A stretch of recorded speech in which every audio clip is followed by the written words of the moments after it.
This is the Fleming Foundation's Summer Symposium for 2019, Shakespeare's England. Lecture number 1, Shakespeare, the Antidote, by Dr. Thomas Fleming. Near the beginning of Richard II, Shakespeare depicts the outbreak of a quarrel that is about to lead to judicial combat between Thomas Mowbray, Duke of Norfolk, and the king's cousin, Henry, known as Henry Bolingbroke, from the castle where he was born, the Duke of Hereford, and the future King Henry IV. Bolingbroke accuses his rival of having complicity in the murder of the Duke of Gloucester, the king's uncle, and of mismanaging Calais, although in Shakespeare it's Calais, and embezzling money. The actual historical events that lay behind these charges and countercharges are somewhat murky. Apparently, Bolingbroke claimed that Norfolk had accused King Richard of plotting against several noblemen, including Bolingbroke's own father, the king's uncle, John of Gaunt, though Shakespeare chooses not to chase that particular fox very far. There had been, in fact, a variety of conspiracies against the king, led by plotting noblemen. And the king had more than once taken revenge when he could by trying the plotters for treason and executing them. The Duke of Gloucester, who had been among those who had humiliated Richard, he was probably killed on the king's orders.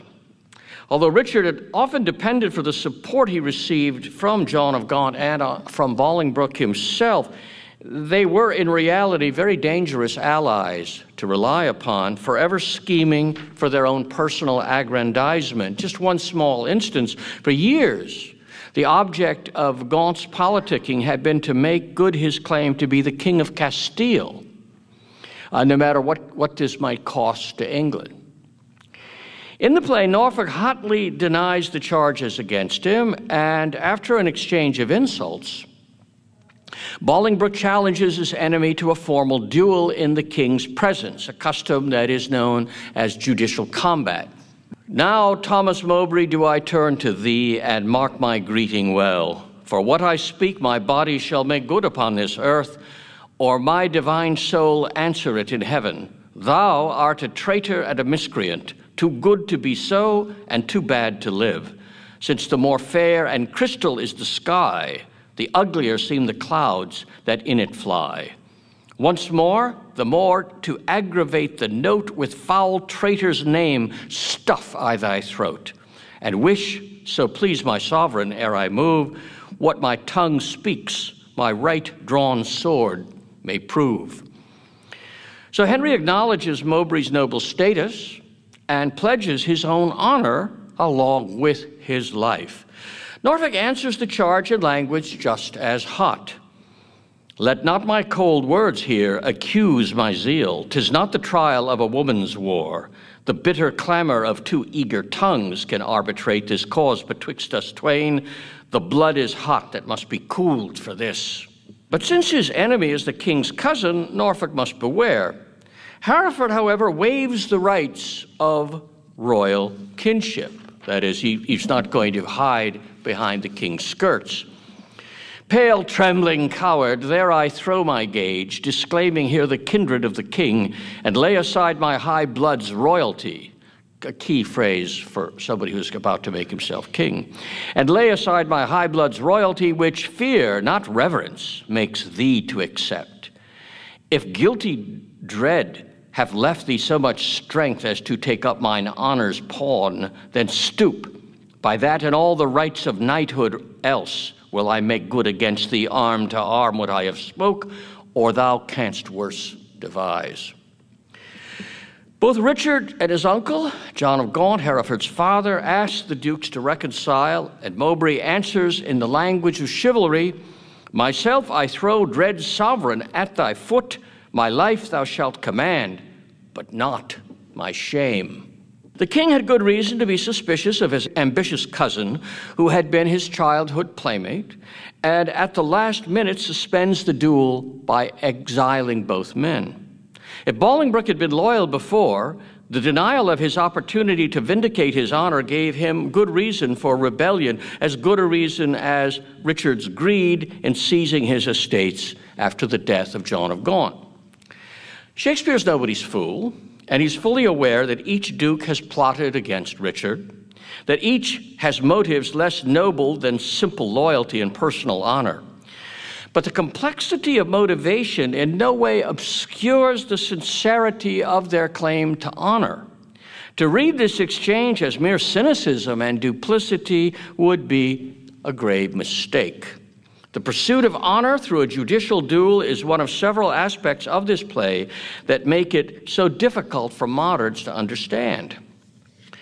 The Christian age was, as we have seen many times, a violent age, when every man of good birth, priests sometimes included, was expected to defend his honor with the sword. In the early Germanic legal codes, a military man had the right and duty to defend himself and his family from attacks on his person and also attacks on his honor. The desire for honor is among the most fundamental human passions, but it is today even less understood than love itself, which now means just sex, and friendship, which is the quality we look for in a drinking buddy or someone we hope to take advantage of. In the American context, we are allowed to make fun of 19th century Southerners, whose obsession with personal honor drove them to fighting duels. And in the standard explanation of academic historians like Bertram Wyatt Brown, Southern honor was the peculiar instinct of patriarchal slave owners who were used to bullying blacks, women, children, and the poor. But in several plays, Shakespeare portrays men who are just as bent on defending their honor. Bolingbroke in Richard II, his son Henry V, Hamlet, his fencing match with Laertes is fought in dead earnest by his antagonist, and most of the younger male characters in Romeo and Juliet, just to take some examples. Now, were Shakespeare and Marcel Proust, who fought a duel at the end of the 19th century, are they slave-holding savages raised to be drunken bullies in patriarchal plantations? It seems a little unlikely. When honorable Americans met to declare the secession of the separate states in 1776, how did they finish their declaration? And for the support of this declaration, with a firm reliance on the protection of divine providence, we mutually pledge to each other our lives, our fortunes, and our sacred honor. In the Old Republic, honor meant something to honorable Americans of all sections. It is not slave-holding Southerners who are unique or unusual in defending their honors, but modern men who have entirely rejected honor and the duty to defend it. They would also laugh at the notion today that anyone could put himself under the protection of divine providence. When we read Shakespeare, we enter a very alien world that you will not see portrayed on television. In the 21st century, honor has little meaning in vernacular English. It can hardly be used without quotation marks or an ironic intonation of the voice. Well, he was defending his honor. This was not always so. Once upon a time, one could take for granted an understanding of that word, even by people who could not put their understanding into words. "Mine honor is my life," declares Thomas Mowbray, the Duke of Norfolk. "Both grow in one. Take honor from me, and my life is done." Mowbray may be a lying traitor, as alleged, but Shakespeare's play turns on the rights of noblemen, including even lying traitors, to defend their honor.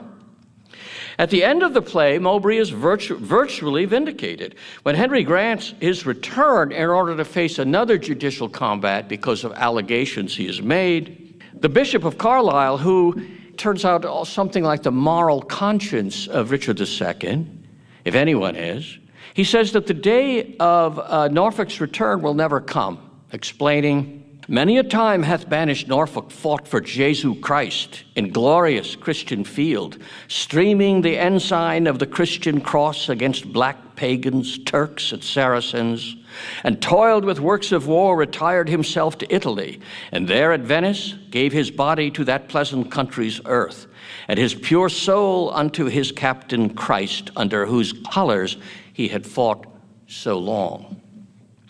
Norfolk is no coward, but a man of great honor as well as valor. Well, what is this honor that they all wish to defend? For the common English sense, we turn to Dr. Johnson, who in his dictionary points out there are several uses of the word. He distinguishes the more subjective or social sense that emphasizes public opinion, honors what people think of you, your social rank, your reputation. And he distinguishes these from the more objective sense of nobility of soul, magnanimity, the scorn of anything mean. Honor, in the sense of good repute, has two sides. If a man has honor among his peers, then he must act in such a way as to deserve their respect. This is true in Homer's warriors and in Shakespeare's knights. Honor, in this more objective sense, entails a high moral character, therefore. A man of honor is an honest man, one who fulfills his commitments and does not flinch from conflict. He acts, in other words, in such a way as to deserve and maintain the respect of people who are entitled to give respect. And this is important, not just from everyone. In many accounts of honor, emphasis is laid on the importance of seeking honor only from people who are our peers. We all care for what others think of us, but if we are mature, we should only care about the opinions of people who deserve our respect. If it's a mistake to cultivate the respect of inferior people, then even if they offer insults, a gentleman, however we want to define the term gentleman, is obliged not to fight a duel with, for example, a procurer of women, a financial manipulator who charges interest on loans, or somebody like, say, a social worker. These are disgraceful professions. Their opinion means nothing. Indeed, it's a mark of weakness to worry about the good opinion of inferior men, and this is the literature on honor. Shakespeare's Iago, a man driven by envy and desire for esteem, gets it half right. In a very famous passage, good name in man and woman is the immediate jewel of their souls. Who steals my purse steals trash. 'Tis something, nothing, 'tis mine, 'tis his, and has been a slave to thousands. But he that filches from me my good name robs me of that which not enriches him and makes me poor indeed. Now, this is one of those passages where Shakespeare can put a conventional and generally true statement into the mouth of a character that makes us wonder if perhaps the sentiment has not been somewhat misunderstood. Neither Bolingbroke nor Norfolk would have accepted a challenge from either of the bumpkins, like Horner and his apprentice Peter, who must fight or be hanged, because one of them has said the noble Duke of Gloucester has a better title to the crown. In feudal Europe, a man accused of treachery had to defend his honor by facing death, often in judicial combat. At Hastings in 1066, the Normans went into battle with the sound of the Chanson de Roland in their ears. At the end of that poem, Charlemagne accuses Count Ganelon of treason, but his lords are unwilling to make the charge because the accuser will have to face Ganelon's fearsome cousin Pinabel in a judicial combat. The work concludes with a detailed description of the trial by combat, and this is what the jongleur or whatever, the trouvères, are singing to urge the Normans into battle at Hastings. If the Saxon nobility had not heard of this custom before Hastings, it was not long before they were required to study it in all its complexities. It was partly to replace the old Germanic blood feuds and duels that William the Conqueror imported the trial by combat, a formal judicial process by which a nobleman accused of a serious crime like treason could challenge his accuser to single combat in a fairly elaborate ritual of swords. In one sense, the great tournaments were only stylized versions of judicial combat staged for the entertainment of an upper class that could appreciate the finer points of the art of homicide. Even under the king's eyes, turbulent nobles battling it out posed a danger to settled order. A quarrel between two gentlemen over a point of honor or a charge of treason, as in the case of the Dukes of Hereford and Norfolk, might be regarded as a state of war between them and therefore their kinfolks. And the hostility could easily spread to a man's retainers and to whole counties. In the 13th century, Philippe de Beaumanoir, who was an expert on all the rules of honor, argued that the wager of battle was a legal form of concluding a truce because, as he said, you must not seek vengeance on your enemy by war and by going to court at the same time. And so trial by combat is a nice compromise between war and court action. And that is how it was supposed to work. But the conflict between Bolingbroke and Mowbray, which was left unsettled, will soon spill over into a massive feudal war, the Wars of the Roses. In regarding judicial combat as the conclusion to war, the same Philippe de Beaumanoir was not making a criticism of the practice. It's not like a cowardly way of evading battle, since his own lord, Philippe le Bel, King of France, was a master of all chivalrous customs. But armed and feuding noblemen were an intolerable nuisance to the state-building monarchs of the Renaissance, both in Italy, in France, in Spain, and England. The duel of chivalry was still a lively custom in the 14th century, the period which we're dealing with, and sons and husbands and vassals were obligated to come to the aid of their fathers, wives, and lords. Since women, the aged, the infirm, and typically but not always churchmen could not fight their own battles, they of necessity had recourse to a champion, a designated gunslinger. The King of England himself had a champion who appeared at the coronation banquet to challenge anyone who might deny his right to the throne. As time went on, however, it became all too easy to retain some mercenary champion in your retinue to intimidate litigation of any kind, rather as large corporations keep a staff of high-priced lawyers on retainer and engage in nuisance countersuits against customers who have been injured by their products. The rulers of Western Europe did their best to curb the practice of judicial combat, even though it was legal. But it was risky business to interfere in an institution so deeply rooted in chivalry, and we've seen that is in the case of Richard II. Richard's most recent biographer supposes that Richard called off the duel because if Mowbray won, the king would have been accused of conniving at his cousin's death because he feared Henry's ambitions. If Bolingbroke won, he would emerge more powerful than before. But I think it's also just as possible that Richard, who had been exasperated by the resistance put up by turbulent dukes and earls to his attempt to centralize royal authority, he may well have taken dislike to a feudal custom that encouraged them in their violence and self-assertion. And also, Richard is something of a pacific king. He's not much of a warmonger, and that may have been also his undoing. Keep these thugs busy somewhere, and fighting in Europe is one of the easiest things you can do. Later historians looking back on various forms of medieval law would shake their head at the barbarism and savagery of people who burned witches and thought a question of guilt or innocence could be settled by appealing to the god of battles. Here is a smug summation of this attitude from a historian I'll be discussing in a few minutes. Praising the development of the common law as a mark of progress, this historian says, quote, "The common law owes only a little to the Anglo-Danish codes and customs with their barbarous procedure, their compurgation." Compurgation is where you swear that you're innocent, and then you get so many men who are of honorable character, and they will take the oath with you, and their weirgild, that is blood money, representing a bygone state of society. We almost hear Hillary Clinton talking about being on the right side of history. Writing in the 1920s, this historian could look back at English history as a slow, inexorable movement from darkness to light, from barbarism to civilization, from primitive emotionalism to the pure reason of the law. This is the burden of a famous book of legal history, The Quest for Law. In the bad old days, so the author's argument runs, there was no equality of rights. People were judged on the basis of status. There was no democracy, no representative government. All of that was eliminated in the quest for law. And we now live in a country, well, both our country and the countries of the EU, where people cannot claim special privileges and advantages on the strength of their sex, gender, race, religion, or ethnicity. It's a wonderful thing to understand just how much better we are today than all those funny old people in the Dark Ages who cared about these things and who gave special privileges on the basis of status.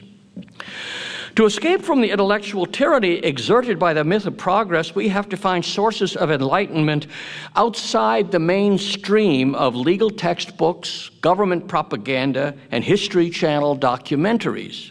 In fact, our surest guide to other places and times is not academic history or the so-called so-called sciences, which in some universities are actually required courses, but literature, novels, poems, plays, essays, things that give us an actual understanding of how people once lived.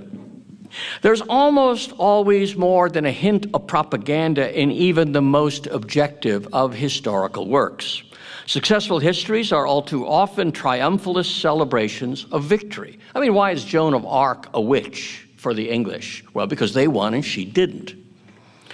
In 1935, the wounded French war veteran, Jean Giraudoux produced his play, a hilariously funny play, La guerre de Troie n'aura pas lieu. I don't know if anybody's read it. The Trojan War will not take place. He wrote it partly as a protest against the stupidity and cynicism of the politicians who had promoted World War I and would soon be dragging France into another war. The subject of the comedy is the negotiations between the Greeks and Trojans before the outbreak of the Trojan War, and it's always the Trojan War will not take place, is the sort of tagline of the play. At the end, the Trojan poet is killed, and a bystander cynically remarks, "Now a Greek will have to write the poetry." It is the victor who writes the history. Almost inevitably, history is written most often by spokesmen for the winners. We read of no Persian versions of Alexander's conquest, and it would be centuries after the Norman conquest before any historian would take the risk of defending the last Saxon king. Josephus' history of Vespasian's conquest of the Jews is an exception that proves the rule. The author, although he was a Jewish general and a leader in the revolt against the Roman Empire, is decidedly pro-Roman in his outlook after he saw what happened to those who continued to oppose the Roman order. Otherwise, he would not have lived to be telling this or any tale. Similarly, we get the Byzantine historian Crithovulos, his history of the later empire and the fall of Constantinople. Crithovulos is an excellent writer, but he did work for the Turkish government. After Bosworth Field in the 1480s, the battle in which Richard III lost his horse, his crown, and his head, English historical writings have tended to a triumphalist tone. There were a few exceptions, though such writers never achieved very broad readership or much repute. Now, history written by the winners cannot obviously be objective, but it can be fair. And it does not necessarily promote an ideology of revolution and progress. Aeschylus, who was a warrior in the wars against the Persians and fought at Salamis, and his brother lost his life at Marathon, in his play, The Persians, he treats the Persians as tragic heroes. They're brave and noble. They've been misled by unholy ambitions. There is no tone of Hellenic triumphalism, and there's no hint that the Greeks are going to bully the Persians into being good little Greek-style Democrats either. The modern view of history as progress from superstition to enlightenment, despotism to democracy, is often referred to as the Whig interpretation of history. This style of interpreting was almost universal in the later 18th and throughout the 19th and most of the 20th century, when it began to be eclipsed by Marxist progressivism and feminism and God knows what other isms, which are really only an extension of this ideological Whig interpretation. And by the way, one version or another is all you're ever going to learn in school. Our entire culture is permeated with this obsession, whether the writers are good or bad. George Grote wrote a magisterial history of ancient Greece. It's probably still the best thing in the English language. It's 150 years old. But it's a thoroughly Whig presentation that have dominated academic and popular writing until the Marxists and feminists muscled their way into the discussion. The term Whig refers, of course, to the Whig Party in England that opposed the prerogatives of the king and viewed the House of Commons and the common law as the instruments of liberation. Scholars may dispute the pretensions of this theory, but even Marxists and feminists have not been able to shake its hold on the popular mind. Listen to the historian I quoted a few minutes ago. Britain is famous as the mother of parliaments. In answer to the instincts and temperament of her people, she evolved in the course of centuries a system which reconciled three things that other, read lesser, nations have found incompatible: executive efficiency, popular control, and personal freedom. Some of you may dimly recall these inspiring phrases in the introduction to E.M. Trevelyan's History of England, one of the best-selling works on English history to have been written by a major historian. Trevelyan, the grandnephew of the great historian and essayist Lord Macaulay, and the son of historian Otto Trevelyan, could be said to be a cradle historian. And while his most serious work was devoted to the Stuarts, his analysis of medieval England is in many ways the foundation for his thrilling saga of the heroic English commons whose attachment to personal freedom and the rule of law liberated the English people from the shackles of a tyrannical monarchy and the bigotry of the equally tyrannical Roman Church. To understand medieval England, that is, to begin freeing ourselves from everything we have been taught in school, I think we have to begin by understanding the promulgation of that history by historians like Macaulay and the Trevelyans. But before we embark on this journey, let's have a second look at some of the assumptions that underlie those few sentences I quoted. First, note the dissonance. The title of the book claims to be that of a history of England, while here the historian speaks of Britain. Now, there is a Britain today in a larger than a geographical sense, the larger component of the United Kingdom. But surely it's strange to read Britain in the pages of a volume that is about to describe the Celts, Romans, and Anglo-Saxons. No matter how far-sighted our vision might be, it seems a little too foreshortened to include Scotland and Wales in this glowing praise of English law and English parliaments. Trevelyan compounds the confusion by going on to speak of, quote, the instincts and temperaments of the people, as if Celts, Angles, Saxons, Danes, Normans, to say nothing of the Welsh and the Highland and Lowland Scots, could already be baptized retrospectively into one people with one temperament, or as if that could be said today, that everybody thinks the same thing. Then note the triumphalism of Trevelyan's declaration that what the other benighted peoples of the earth failed to solve, the reconciliation of efficiency, popular control, and personal freedom, that this has been settled by the English, or should I say the British. If readers are afraid they shall have to wait a long time for the secret to England's success, as given by Trevelyan, they're mistaken, since the historian lets the cat out of the bag on the second page. It is indeed in the Middle Ages that we must seek the origin of Parliament and of the English common law, which the ultimate victory of Parliament over the royal power has made supreme in all English-speaking lands.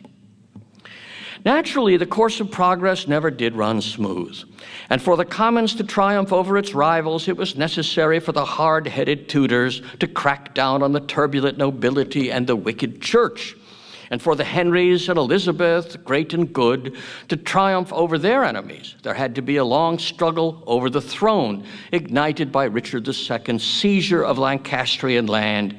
No other motive is assigned. Quote, the return of Henry of Lancaster from abroad, claiming his paternal estates, rallied the whole country round him, like the coming of William of Orange.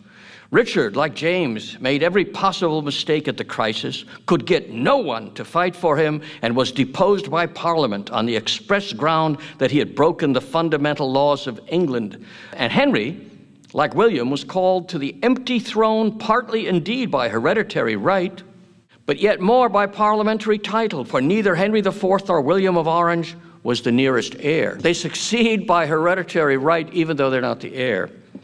Here then, in one tidy little package, is the Whig view of English history. The central point is the glorious revolution of 1688, when the rightful king was driven from his throne by a conspiracy of disloyal officers, his even more disloyal daughter Mary, and her Dutch husband of ambiguous sexual orientation, backed by a Dutch army that invaded and conquered England. And by the way, if you're Edmund Burke, this is the most glorious and defining moment of English history. In Trevelyan's mythic imagination, that revolution is prefigured by the events of nearly 300 years earlier, when the king's cousin invaded England on the sole grounds that he was recovering his property, but ended up overthrowing and murdering the king and depriving the king's lawful heir of the crown. In both cases, the righteous rebels, quote, rallied the whole country round themselves, and the evil tyrants, quote, could get no one to fight for them. Not one. Even Trevelyan knew this could not be strictly true. Each had loyal supporters, as, by the way, did Richard III, and subsequent generations witnessed uprisings and rebellions in support of the deposed kings and their heirs. Scotland was twice the scene of major uprising to restore the Stuarts, while the more legitimate Plantagenets were restored by Edward IV, and for generations after Henry VII's victory over Richard II at Bosworth Field, the Tudors, in order to prevent a rebellion, had to kill off everyone who had a superior claim to the throne. But this did not prevent large numbers of people from rallying around pretenders like Lambert Simnel and Perkin Warbeck. Trevelyan and his ancestors and descendants, both literal and spiritual, have written the history of the winning party as if they were writing on commission. It's one thing to be biased in favor of your own side and your own people. It's like you don't expect a Serb to write favorably of the Croats or vice versa. But quite another thing to be so obsessed by an ideology that you cannot even consider the claims made by the other side, much less the facts of the case. Homer quite clearly blames the war on the Trojans, but Hector is the most sympathetic character in the world because Homer is what we would have called 100 years ago a gentleman. He understands that even though you may have to kill somebody, you don't drag them through the mud. The Trevelyans would have made Hector a sniveling coward or a superstitious reactionary. We are dealing with the origins of political correctness. And the Whig interpretation of history is a far more serious obstacle to understanding truth than any of the trivial things that are going on in our own day. In the preface to a very famous study of Whig historiography, Herbert Butterfield announced his topic as, quote, the tendency in many historians to write on the side of Protestants and Whigs, to praise revolutions provided they've been successful, to emphasize certain principles of progress in the past, and to produce a story which is the ratification, if not the glorification, of the present. This is in Butterfield's famous The Whig Interpretation of History. Butterfield goes on to complain about the moralizing tendencies of historians who divide mankind into good and evil, progressive and reactionary, black and white. He does not object to historians who have an openly declared point of view and take part in the contests that he's describing, and the historian who doesn't imagine that he's speaking ex cathedra. In other words, I'm Frank, I'm an apologist for Irish Protestants, I speak on their behalf. What concerns him primarily is the self-imposed blindness of historians who insist on reading the present into the past. I've not read a book on ancient history written in the past 500 years that does not do exactly that. It's not just English interpretation. The English history or American history, it's all history.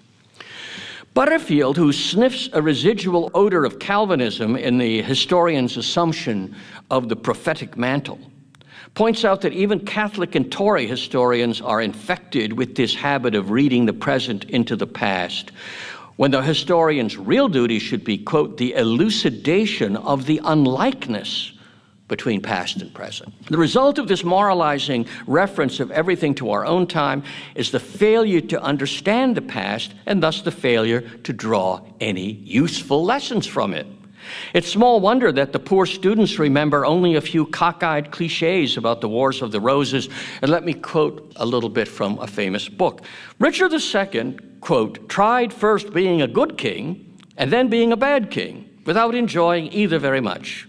Then, being told he was unbalanced, he got off the throne again in despair, exclaiming gloomily, "For God's sake, let me sit on the ground and tell bad stories about cabbages and kings." Whereupon his cousin Lancaster, spelt Bolingbroke, quickly mounted the throne and said he was Henry IV, Part 1. And this is 1066 and all that.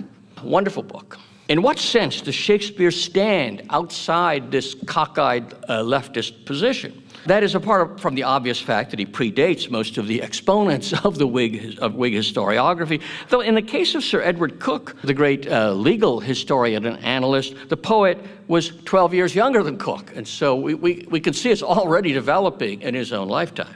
Shakespeare gives us pretty much the Tudor regime's portrait of Richard III. He's a physical as well as a moral monster.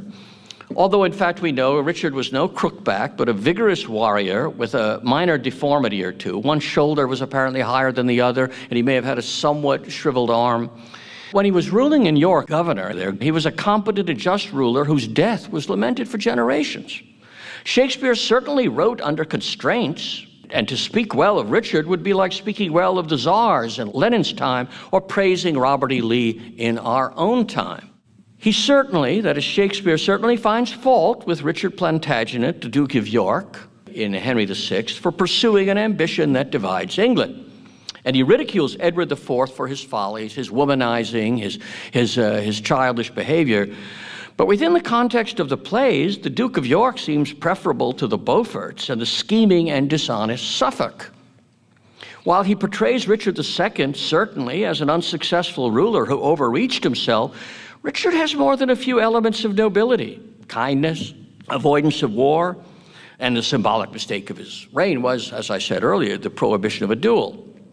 Historians of the Tudor era would not have wished to antagonize tyrannical rulers such as Henry VII, son Henry VIII, or either Bloody Mary or bloodier Elizabeth.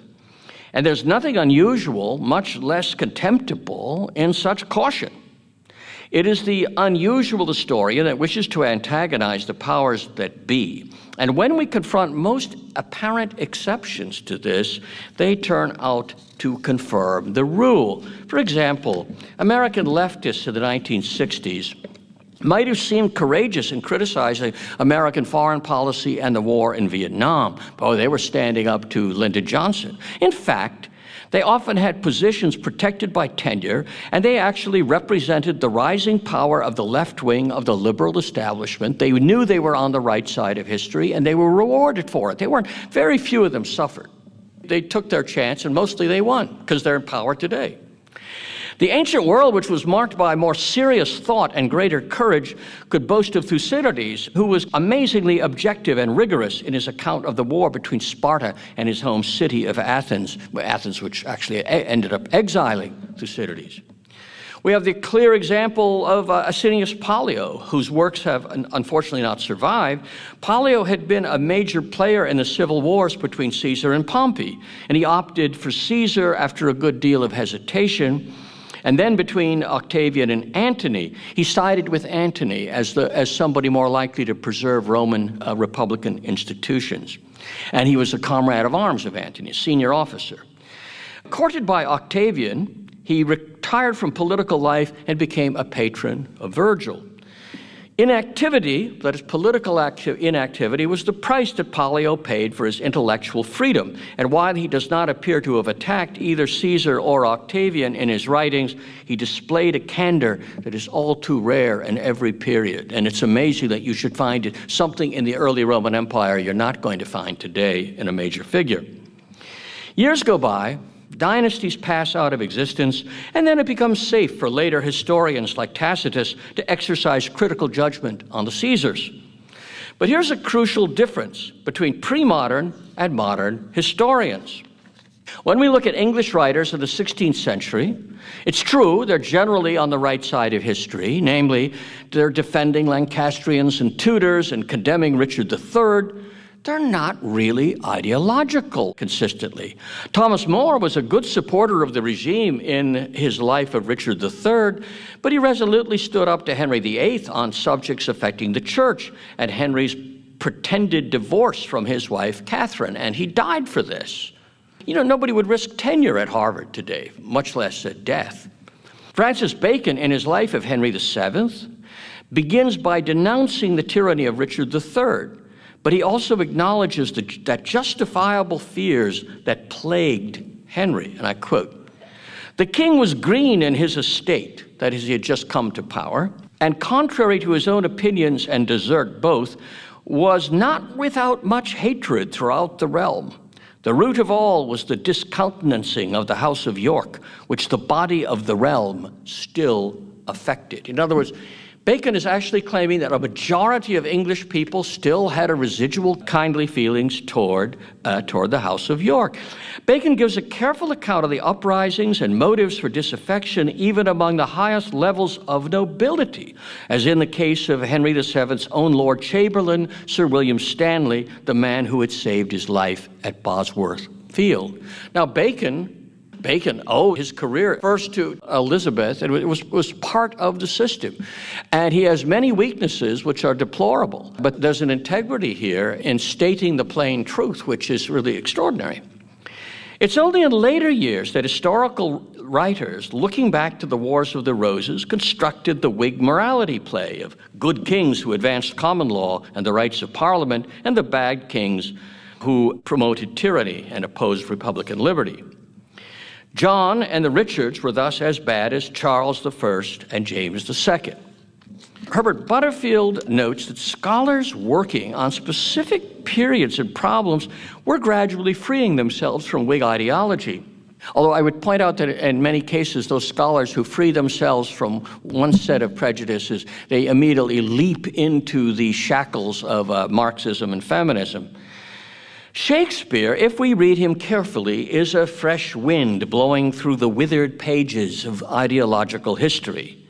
While he was not free to praise Richard II, much less to damn Henry VII, he provides us with a larger moral context in which imaginations can wander through alien green pastures. For example, in his portrait of Richard, he does not shrink from delineating the king's worst features, but we are also shown his virtues. His inspiring conception of kingship that makes his spectacular failures seem tragic rather than something to gloat over. Nigel Saul, his most recent biographer, puts a surprising conclusion to his turgid and repetitious book on Richard II. Namely, he concludes that Shakespeare, of all historical writers, Shakespeare got the character of Richard right. A man of great nobility and yet weaknesses, not the man for the job at the time. It's like hiring a Methodist parson to take over Chicago in the Capone era. I've already alluded to Shakespeare's depiction of judicial combat, but that's only the beginning of the introductory course he gives us on the ethics of chivalry. Bolingbroke, in one of his replies to Mowbray, says, "By all the rights of knighthood will I make good against thee, arm to arm." The duties and honors of knighthood shine forth on page after page in these histories. And I think we don't understand how really bizarre it is because we just take it, well, that's all that funny old stuff. But this is the ethic that Shakespeare is understanding. What boy or young man would not thrill to the brave Talbots, father and son, and their resolve to die fighting rather than desert their men or their king, even though they know they have been left to die by two feuding noblemen? And what a contrast with the equally brave Cliffords later on, whose humanity has been destroyed by their hatred of York. William Shakespeare had been a Tudor propagandist. He should have left out entirely Richard III's victorious fight with Clifford. Clifford's the great champion of the Lancastrians, and this freakish hunchback kills him in single combat. I mean, the historical Richard was the greatest warrior in England. Perhaps the finest portrait drawn in these plays, apart from Richard II's, is that of the madcap rascal Prince Hal, who suffers from all the failings of a disordered age. I mean, we see what happens in a period of usurpation by seeing this character. He's a drunkard, a lecher, a prankster, a companion of thieves. His youth is an emblem of all that is wrong in a kingdom where power is usurped. He has noble stuff in him, we know that from the beginning. But it is only in combat that his true character can be revealed, and it is as king that he teaches the English, what it is to have a king and what it is to have a country to fight and die for. Whether this has anything to do with the historical Henry V is to me right now irrelevant. Some of you may have met or known my good friend Joe Sobran. Joe was a very smart and clever man, but like most movement conservatives, he was fond of conspiracy theories. It's the mark of a country going nuts when you believe this stuff. And the most absurd of his theories was that someone other than the actor from Stratford wrote these plays. In fact, it is over such an article written by somebody else, in fact, that Professor Brownlow first wrote me a letter chiding me for publishing such nonsense. Now, once at a libertarian anti-war conference I attended, Joe gave a hilarious upside-down interpretation of Henry V as an anti-war play. It was very amusing. To seal his argument, he quoted the famous speech that Henry gives, but he did it with a sarcastic accent. We few, we happy few, we band of brothers, for he that today sheds his blood with me, shall my brother be he ne'er so vile? Now, Joe thought he had to be right because he loved Shakespeare and hated war, and therefore whatever is in your mind is in the mind of Shakespeare, because you have to read, I don't care, liberal or conservative, you have to read the present into the past, because that prevents you from having to understand the past. He had become in those days more or less libertarian, and the notion that a man would admire warriors and think it right to fight and die for one's king and country, well, that was monstrous. As monstrous as judicial combat, feudalism, monarchy, the wild and woolly church of the Middle Ages, and the duties of blood revenge. But you see, that is exactly the wrong way to read Shakespeare and the wrong way to understand history. The only way we get any benefit, apart from the glorious entertainment we receive from Shakespeare, from reading Shakespeare or Homer or Charles Dickens or Dante Alighieri, is to accept them on their own terms, to live for a while within their imagination and moral universe as we are reading them. And when we come down into our own drab world of selfishness, ugliness, and hypocrisy, to cherish the bits of what we have learned from studying a better man who lived in a more human time of the world. Thank you.